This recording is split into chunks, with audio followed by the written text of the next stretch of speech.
Welcome back, and thank you for joining this audiobook experience. Today, we continue our journey through Atomic Habits, as we explore Chapter 3. How to Build Better Habits, in 4 Simple Steps. Let's begin. Chapter 3, How to Build Better Habits, in 4 Simple Steps. Over a century ago, psychologist Edward Thorndike conducted a simple, but groundbreaking, experiment. He placed hungry cats inside puzzle boxes.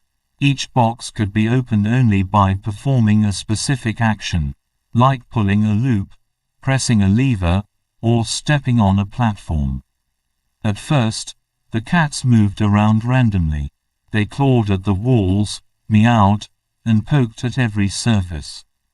But eventually, by accident, they performed the correct action, and the door opened. Over repeated trials, the cats learned to escape faster. One cat, for example, reduced its escape time from 160 seconds to just 6 seconds. Thorndike recorded these results, and proposed what became known as the law of effect. Behaviors followed by satisfying outcomes are more likely to be repeated. In other words, actions that bring rewards become habits. Why your brain builds habits. So, why does the brain form habits at all? The reason is simple: efficiency. The brain is constantly working to conserve energy. When it finds a solution that works, it automates it. This is what a habit is: a behavior that solves a problem, with minimal thought or effort. For instance, you may feel anxious before a presentation. You discover that deep breathing calms your nerves. Next time, your brain remembers it. Eventually, deep breathing becomes your automatic response. It's a loop. Try, fail, learn, and repeat. And soon, it becomes a habit. These loops happen every day, in hundreds of small moments. Your brain is constantly learning what actions solve problems, and storing those solutions for future use. The 4-step habit loop. Let's now break down this loop into 4 essential steps. Cue, craving, response, and reward. The cue is the signal. It tells your brain to initiate a behavior. The craving is the desire, the motivation to change your state. The response is the action, the actual behavior performed. The reward is the benefit, the feeling of satisfaction or relief.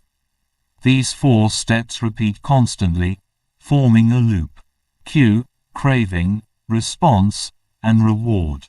For example, your phone buzzes, that's the cue. You feel the urge to check who messaged, that's the craving. You pick up your phone, that's the response. You read the message and feel satisfied, that's the reward. This sequence happens in seconds, yet it shapes your life.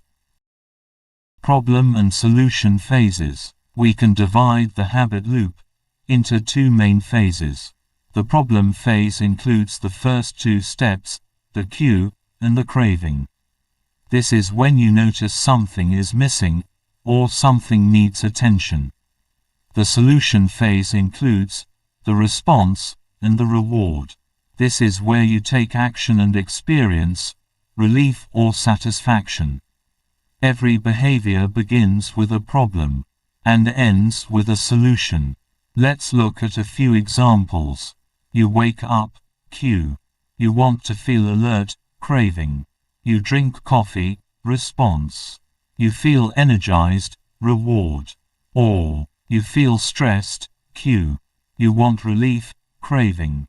You bite your nails, response. You feel a sense of calm, reward. Habits are your brain's way of resolving discomfort, whether it's boredom, stress, fatigue, or curiosity. The 4 laws of behavior change. Now that we understand how habits work, let's explore how to change them. James Clear introduces the 4 laws of behavior change, a practical framework to build good habits and break bad ones. To create a good habit, the first step, make it obvious.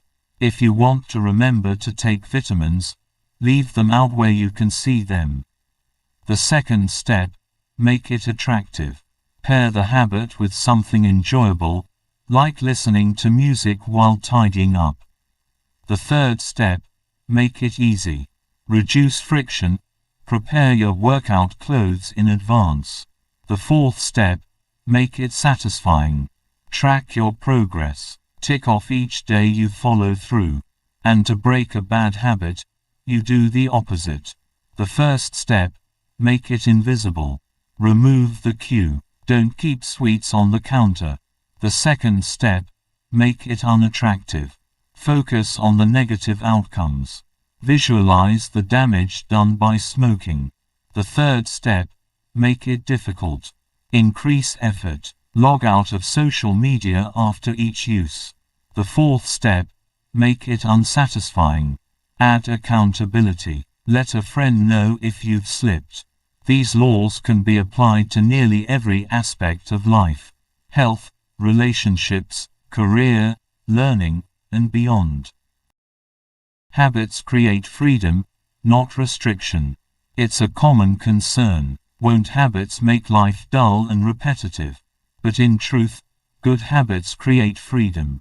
When the essentials of life are automated, your mind is free to focus on creativity, relationships, and growth.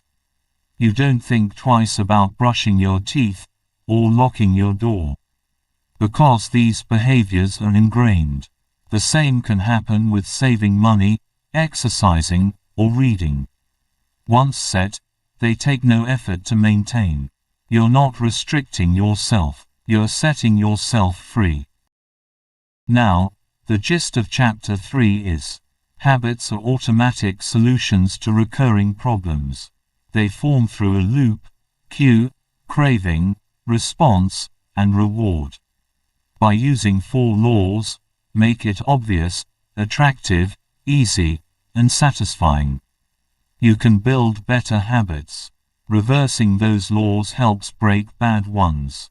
This system empowers lasting change, rooted in behavior and awareness. Thank you for listening to Chapter 3. We trust it helped you understand the science of habit formation and offered practical steps to improve your daily routines.